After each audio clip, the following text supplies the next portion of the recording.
অদূরে সবুজ পাহাড় আর সাদামাটির টিলা ঘেরা প্রকৃতির এক স্নিগ্ধ রূপ, যেখানে সারা বছরই ভিড় করেন পর্যটকরা।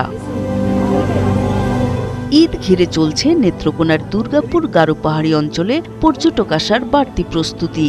ঈদের মধ্যে প্রচুর লোকজন আসবে, দোকানদারও বেচা কিনা করিয়া মনে করুন যে 2-4 টাকা ইনকাম করতে গাড়ি ওলারা গাড়ি চালাইতেছে। ঈদের পরে 10-15 দিন পর্যন্ত যে পর্যটক যেগুলা আসবে, ওইটাতে আমরা মোটামুটি যে 6 মাসের যে ঘাটতিটা আমরা এটা পূরণ করতে পারবো। খাবারের হোটেল, দোকানপাট ও রাস্তাঘাটে উৎসবের আমেজ। অন্যদিকে সোমেশ্বরী নদীর স্বচ্ছ বুকে ভেসে বেড়াতে ভ্রমণ পিপাসুদের জন্য প্রস্তুত হচ্ছে রঙিন নৌকা। এই যে নৌকা রং করতেছি, আশা করতেছি বালা পর্যটক আইবো, আমরা একটা বালা একটা ইনকামের সুযোগ। আমাদের উপার্জনটা হচ্ছে আপনার ছবির মাধ্যমে। আসলে মানুষ যত আসে আমাদের ছবি তত বেশি তুলি, বা আমাদের উপার্জনটা তেমন হয় বেশি।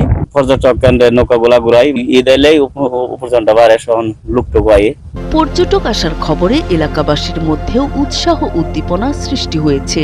এদের অনেকে খুঁজে নিয়েছেন উপার্জনের পথ।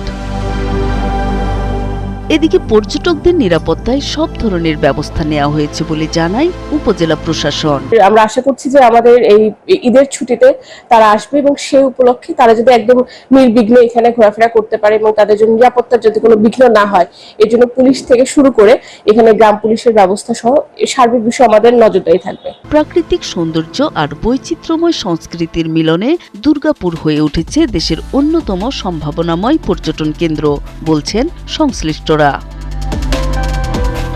নূর তাজমিন নীর, ৭১।